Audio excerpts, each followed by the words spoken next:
Good Sunday morning, everyone. Taking a live look out over Horsetooth Reservoir as the sun is coming up on yet another beautiful summer day. Thanks so much for sharing a part of your weekend with us. Anusha, Mark, and Greg here with you guys. It was a beautiful day yesterday. It was all muggy. Like, wasn't that hot? Yeah. I mean, it was nice overall, and it's going to be a little bit warmer today. We're kind of getting to that phase of August where it's just volatile.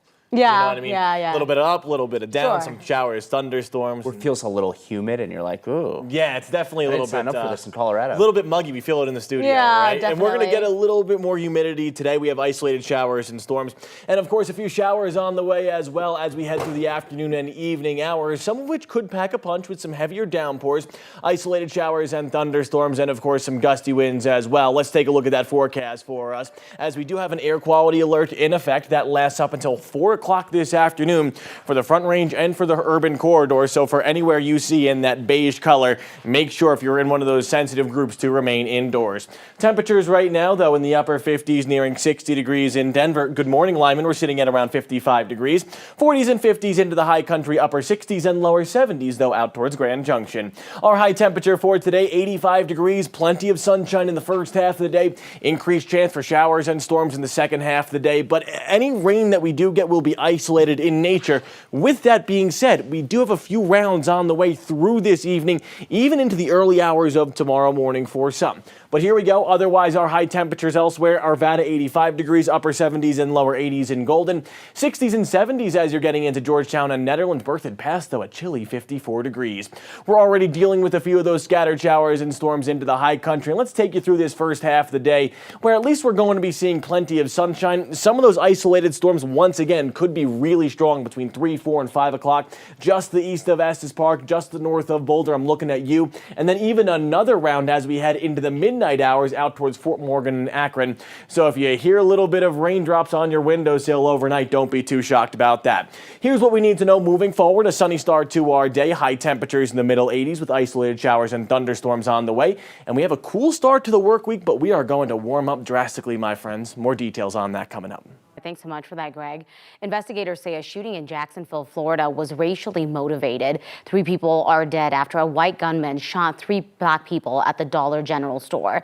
Police say the gunman then took his own life. The victims are 2 men and a woman. Authorities told reporters the gunman left messages for his parents, media, and federal law enforcement detailing his racial hatred. The FBI has now opened a federal civil rights investigation and is investigating the shooting as a hate crime.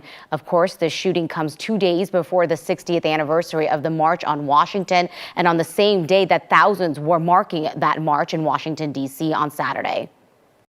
What matters is who we are as a community. We stand together as a community. We live together as a community. We fight together as a community.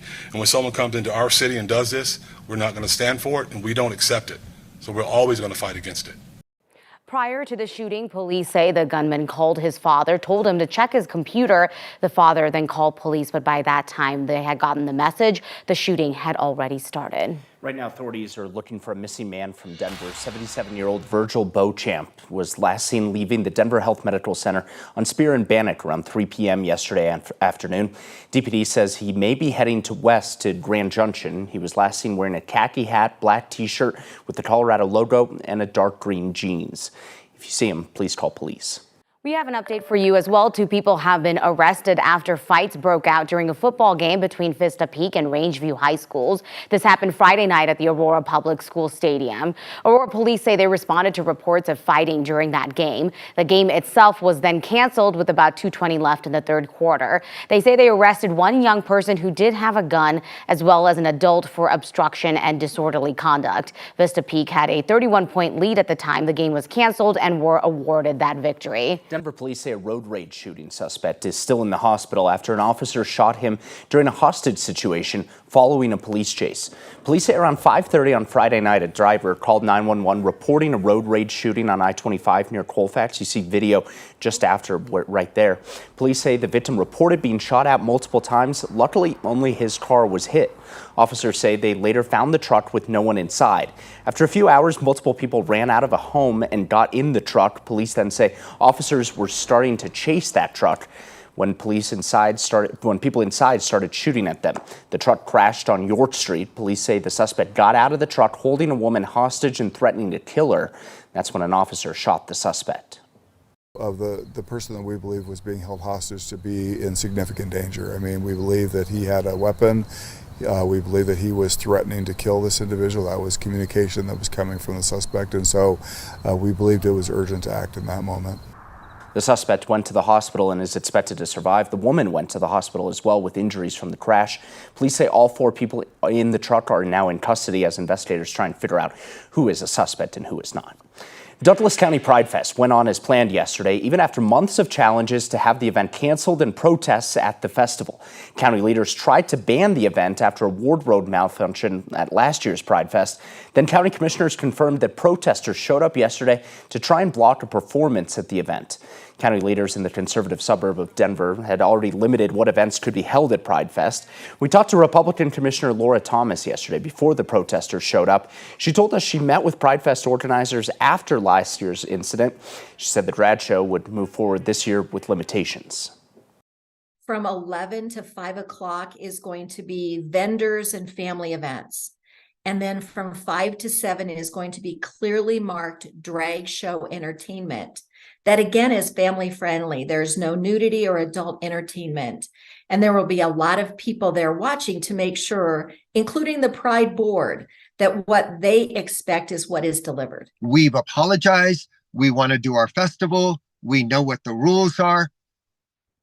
Let us do our festival. Let us show you what we can do. This is a turning point for Douglas County and for the people here to show them what family-friendly drag can look like.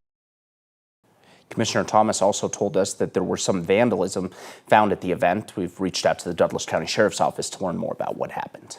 New overnight, 3 U.S. Marines were killed and several others hurt after an aircraft crashed during a military exercise in Australia. Another 20 Marines were hurt during that multinational exercise. 5 others were taken to the Royal Darwin Hospital and are in serious condition. One of the people is having a surgery. Officials say the incident happened on Melville Island around 9:30 a.m. local time.